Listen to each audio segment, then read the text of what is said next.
Brilliant tutorial channel में आप सभी का स्वागत है।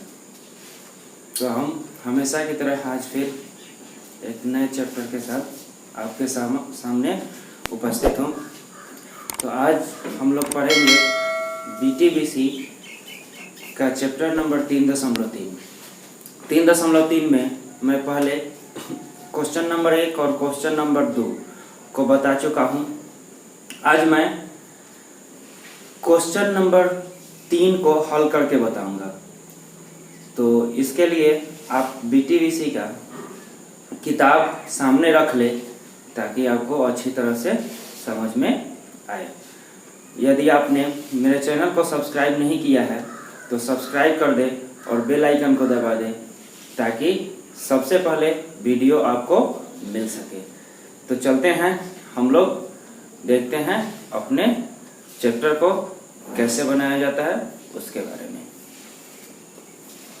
तो आज हम लोग पढ़ेंगे BTBC का चैप्टर नंबर 3.3 यानी कि एक्सरसाइज नंबर 3.3 और इसमें 2 तक मैं बता दिया था। तो आज हम लोग पढ़ेंगे BTBC क्लास 10। इसमें हम 2 तक बता दिए थे। तीसरा नंबर के क्वेश्चन नंबर 1 देखिएगा। इसमें दिया हुआ है कि 2 संख्याओं का अंतर 26 है। तो 2 संख्या है तो कभी भी 2 चर वाले रैखिक समीकरण होता है तो ऐसा निकालना होता है। तो हम क्या करते हैं कि उसको पहले मान ज्ञात करते हैं, ठीक है। x y का मान लेते हैं और उससे समीकरण बनाते हैं, तब मान ज्ञात करते हैं। तो माना कि पहली संख्या बराबर x और दूसरी संख्या बराबर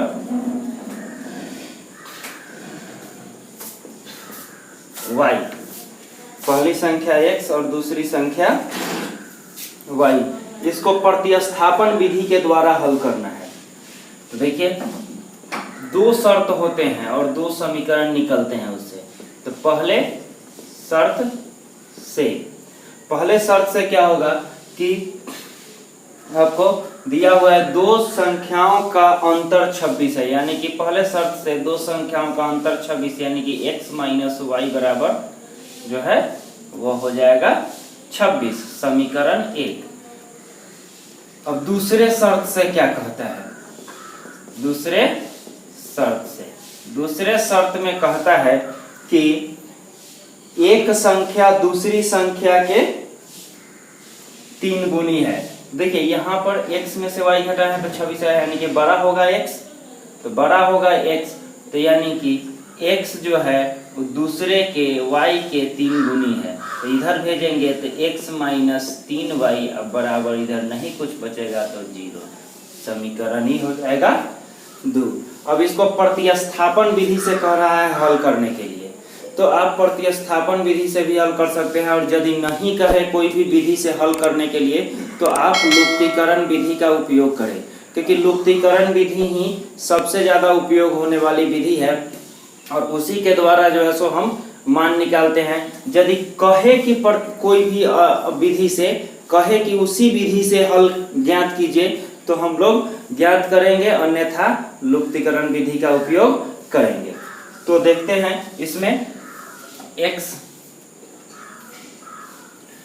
समीकरण 1 से x माइनस y बराबर 26, तो ये उधर जाएगा तो माइनस y बराबर 26 माइनस x। माइनस को जब भेजेंगे तो माइनस जब इधर जाएगा तो ये माइनस हो जाएगा, ये प्लस हो जाएगा, यानी कि x माइनस 26। ये हो जाएगा आपको y का मान। अब समीकरण 2 में y का मान रखने पर तो समीकरण 2 है कि x माइनस 3y बराबर 0। तो यहाँ x minus 3 into x minus 26 बराबर 0।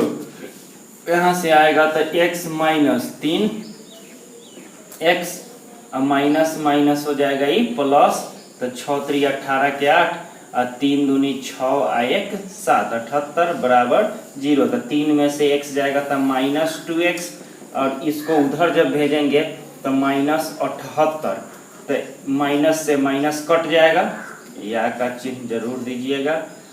माइनस से माइनस कट जाएगा, आ जाएगा 78, 2 है सो बटा 2 में, यानी कि आ जाएगा 2 3 दूनी 6 3 9 दूनी 18, यानी कि एगो संख्या आ जाएगा 39। तो y बराबर जो है सो कितना हो जाएगा, y बराबर है x माइनस 26, यानी कि 39 माइनस 26 यानी कि 13। ठीक है, 13 यानी कि पहली संख्या बराबर 39 और दूसरी संख्या हो जाएगा बराबर 13। ठीक है, इसी प्रकार हम लोग क्वेश्चन नंबर इसका 2 देखते हैं।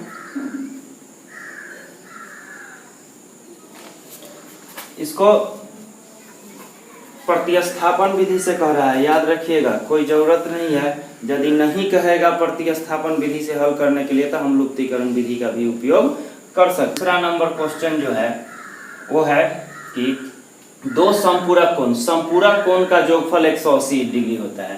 तो मान लीजिए कि पहला संपूरक कोण, माना कि पहला संपूरक कोण बराबर x, अब दूसरा संपूरक कोण बराबर y मान लिए, तो दोनों का जोगफल 180 डिग्री होता है।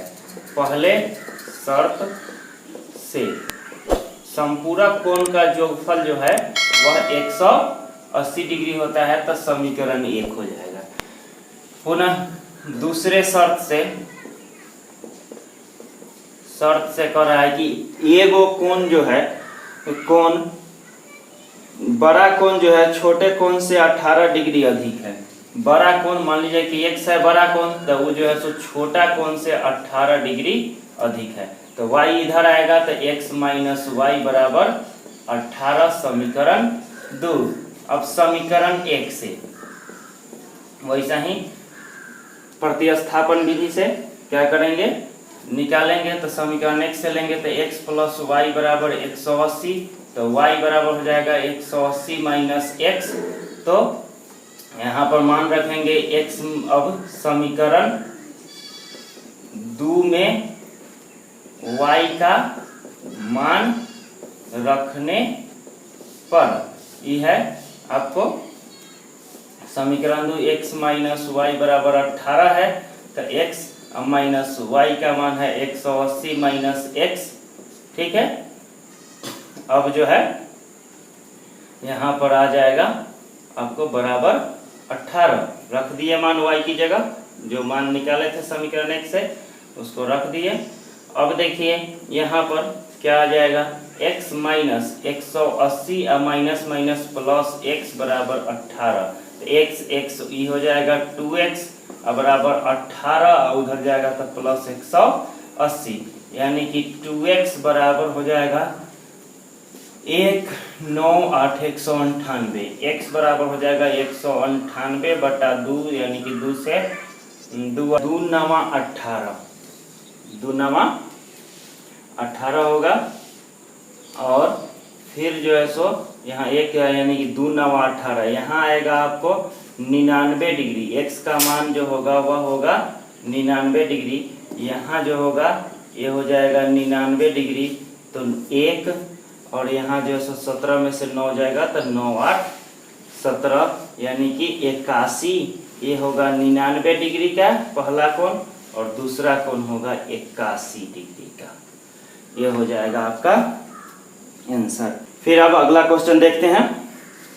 अगला क्वेश्चन है दिया हुआ है क्वेश्चन नंबर 3 का तीसरा नंबर। यह कह रहा है कि एक क्रिकेट टीम के कोच ने 7 बल्ले और 6 गेंदे 3800 रुपए में खरीदी। कह रहा है कि एक कोच ने, तो मान लीजिए कि माना कि एक बल्ला की कीमत बराबर x रुपया और एक गेंद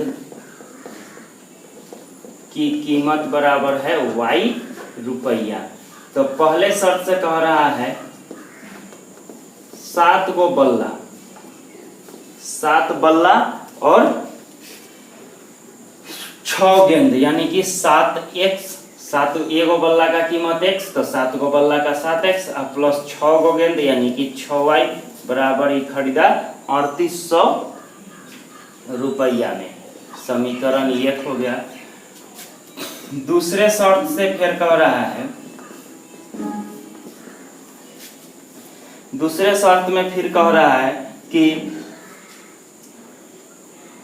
3 बल्ला और 5 गेंद 1750 रुपया में खरीदा। 3 बल्ला और 5 गेंद को खरीदा 1750 रुपया में। ये हो गया समीकरण 2। अब आप देखिए, अब जैसे मैं दोनों को प्रतिस्थापन विधि से हल करके बताया हूं, उस तरह से आप इसको फिर हल कर सकते हैं। तो ये कुछ अपने से हल कीजिएगा, इसको मैं अभी हल करके नहीं बताऊंगा, ये आप खुद से हल करिएगा, ठीक है। तो इसी प्रकार आपका अगला क्वेश्चन है, क्वेश्चन नंबर 4। कह रहा है कि एक नगर में टैक्सी के भाड़े में एक नियत भाड़े के अतिरिक्त चली गई दूरी पर भाड़ा 155 रुपया, नियत भाड़ा तथा प्रति किलोमीटर भाड़ा क्या होगा? एक व्यक्ति को 25 किलोमीटर यात्रा तय करने के लिए कितना भाड़ा देना पड़ेगा? देखिए, इसको मैं हल करके बता दूंगा। तो यहाँ पर कह रहा है कि एक व्यक्ति यदि टैक्सी से चलता है तो उसको कुछ नियत भाड़ा देना होता है। चढ़ने के लिए नियत भाड़ा लगता ही है, वो फिक्स है, और जितना दूरी उसके बाद वह चलता है, जितना किलोमीटर चलता है, उसके लिए अतिरिक्त भाड़ा उसमें ऐड कर दिया जाता है। तो मान लेंगे इसमें, माना कि नियत भाड़ा बराबर 100 रुपया, नियत भाड़ा 100 रुपया, अब प्रति किलोमीटर का भाड़ा बराबर हो जाता है y रुपया। तो देखिए, जितना किलोमीटर चलेगा, पहले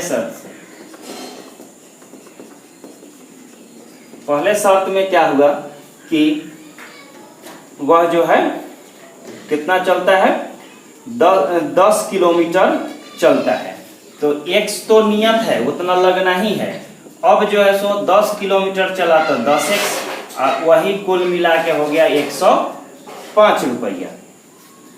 और फिर दूसरे शर्त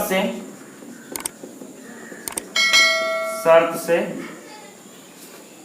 क्या किया कि वह चला कितना, 15 किलोमीटर। तो x तो नियत लगना ही है, y x तो नियत लगना ही है। अब 15 किलोमीटर के लिए 15y का, 1 किलोमीटर का y रुपया, तो 15 किलोमीटर का 15y जुड़ जाएगा, वही कुल मिला करके हो जाता है 155 रुपया। इस समीकरण 1 हो गया और ये समीकरण 2 हो गया। इस तरह जो है सो आप 2 समीकरण निकल जाएगा। अब इसको प्रतिस्थापन विधि से इसको भी हल कर लेंगे। हल करने के बाद कह रहा है कि 25 किलोमीटर चलने के लिए कितना जो है सो किराया लगेगा, उसको निकाल के बताइए। तो पहले क्या कीजिएगा कि इसमें पहले प्रतिस्थापन विधि से हल कर लेंगे, विधि से हल करेंगे, जो कि मैं 2 क्वेश्चन में पहले भी बता चुका हूं प्रतिस्थापन विधि से हल करने का, और पहले भी मैं 3 क्वेश्चन पूर्व में भी पिछले वीडियो में बता चुका हूं। तो आप लोग जो है क्या करेंगे कि प्रतिस्थापन विधि से हल कर लेंगे, और तब क्या करना है वो देख लीजिए। इसमें तब 100 रुपया जो है सो नियत भाड़ा है और 25 किलोमीटर का जो है सो भाड़ा इसको क्या करेंगे, निकाल लेंगे, यही आंसर हो जाएगा। ठीक है, यही आंसर हो जाएगा, इसको निकाल लेंगे। अब जो अगला क्वेश्चन है, क्वेश्चन नंबर 5 में क्या बोल रहा है, ये सबको हल कीजिएगा, क्योंकि मैं सबको हल करके नहीं बताऊंगा, इसको आपको खुद से कुछ हल करना पड़ेगा। तो देखते हैं क्वेश्चन नंबर 5 में। अब यह है भिन्न से संबंधित। यदि किसी भिन्न के अंश और हर दोनों में 2 जोड़ दिया जाए तो वह 9/11 हो जाती है। यदि अंश और हर दोनों में 3 जोड़ दिया जाए तो 5/6 हो जाती है। तो वह भिन्न ज्ञात करे। देखिए, जब भी भिन्न का बात आए तो एक चीज ध्यान रखिएगा, उसमें कीजिएगा कि माना कि अंश बराबर x और हर बराबर y।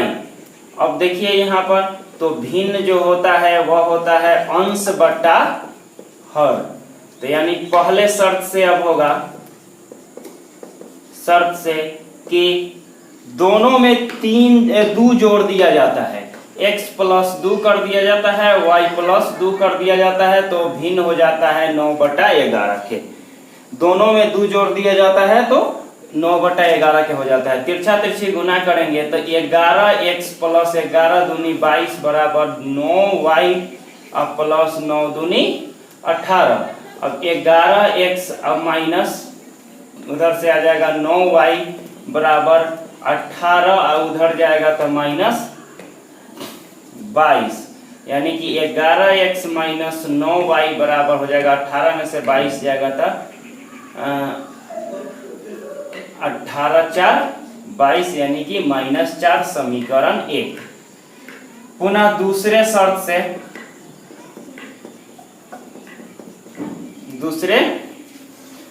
से अब क्या कर सकते हैं, देखिए अंश और हर दोनों में 3 जोड़ दिया जाए। दूसरे शर्त में कहता है कि अंश में भी और हर में भी दोनों में 3 जोड़ दिया जाए तो भिन्न जो है 5/6 के बराबर हो जाता है। तो तिरछा तिरछी गुना करेंगे तो 6x प्लस 6 3 18 बराबर 5y प्लस 5y 15। अब हो जाएगा 6x माइनस 5y बराबर ई जाएगा तो 15, आई जाएगा तो माइनस 18 उधर। 6x माइनस 5y बराबर 15 में से 18 जाएगा तो -3 समीकरण 2। अब इस दोनों को भी आप क्या कर लीजिएगा कि प्रतिस्थापन विधि से हल कर लीजिएगा। प्रतिस्थापन विधि से हल करने के बाद जो है आपको x का मान y का मान यहाँ रख करके भिन्न ज्ञात हो जाए। अगला क्वेश्चन जो है आप लोग का क्वेश्चन नंबर 5। क्वेश्चन नंबर 5 को भी हम लोग देख लेते हैं। इसमें कह रहा है कि 5 वर्ष बाद जैकब की आयु उसके पुत्र की आयु की 3 गुनी हो जाएगी। ठीक है, तो सबसे पहले हम लोग मान लेते हैं वही कि जैकब की आयु। तो माना कि यहां पर देख लेते हैं क्वेश्चन नंबर 5 को। माना कि जैकब की आयु की वर्तमान आयु बराबर x तथा पुत्र की वर्तमान आयु बराबर y। पहले शर्त में कहता है 5 वर्ष बाद। पहले शर्त से 5 वर्ष बाद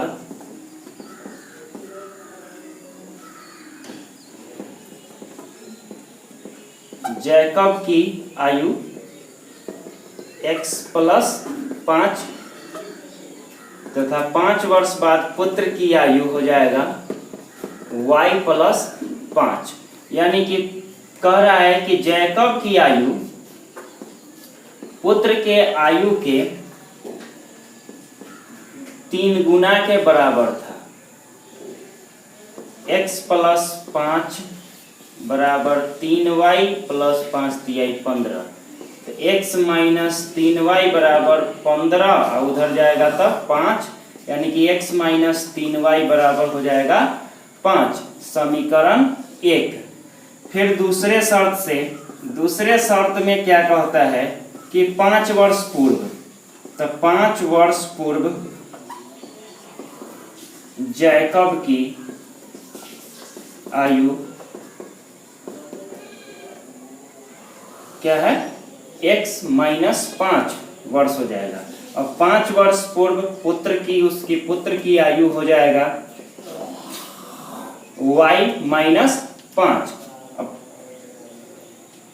अब जो है सो कह रहा है 7 गुनी हो जाता है, तो x माइनस 5 बराबर जो है 5 वर्ष पहले उसकी आयु पुत्र की आयु के 7 गुनी थी, तो x माइनस 5 बराबर 7y या माइनस 7 पचे 35, तो ये आएगा इधर, तो x माइनस 7y बराबर जो है हो जाएगा आपको माइनस 35, इधर से जाएगा तो प्लस 5, तो x माइनस 7y बराबर 35 में से 5 जाएगा तो माइनस 30, समीकरण 2। अब इस समीकरण को भी आप क्या कर सकते हैं कि प्रतिस्थापन विधि से हल कर सकते हैं। तो ये आप लोगों का चैप्टर नंबर 3.3 पूरा समाप्त हो गया। फिर मैं अगले वीडियो में चैप्टर नंबर 3.4 को बना करके बताऊंगा। आशा करता हूं कि आप लोग को बहुत अच्छी तरह से समझ में आया होगा। तो अच्छी तरह से समझ में आया होगा और वीडियो अच्छा लगा होगा तो लाइक कर दें, कमेंट करके बताएं, और जो प्रॉब्लम हो उसको जो है सो हमारे व्हाट्सएप नंबर पर मैसेज करके बताएं, ताकि फिर से मैं उसको बना सकूं। तो पढ़ते रहिए, घर पे रहिए, स्वस्थ रहिए, सुरक्षित रहिए। धन्यवाद।